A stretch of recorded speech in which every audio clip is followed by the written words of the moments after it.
សួស្តីអ្នកទាំងអស់គ្នាថ្ងៃនេះខ្ញុំនឹងនាំអ្នកទាំងអស់គ្នាឲ្យមកស្គាល់កន្លែងក្លឹបវាយសីមួយកន្លែងដែលមានទីតាំងនៅចំកណ្ដាលទីក្រុងភ្នំពេញតែម្ដងអញ្ចឹងចង់ដឹងថាតើទស្សនវិជ្ជានៅខាងក្នុងរបស់យើងមានអ្វីខ្លះតោះតាមខ្ញុំទាំងអស់គ្នាសិនជាភ្ញៀវគាត់ចាប់អារម្មណ៍ហើយយើងក៏មាន promotion ផងដែរជាមួយនឹង Bridge Bank បើសិនជាអ្នកគ្នាប្រើការ Bridge Bank នឹងទទួលបាន 20% អញ្ចឹងដូចអ្នកគ្នាបានដឹងអញ្ចឹងរបស់យើងគឺមាន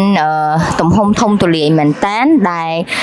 យើងមានតារាងលេងរហូតដល់8តារាងអញ្ចឹង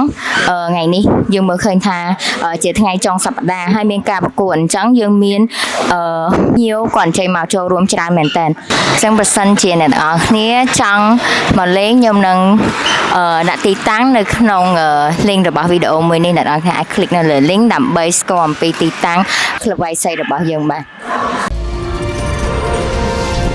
ធនាគារ Bridge ឆ្ពោះទៅកាន់អនាគតកាន់តែប្រសើរ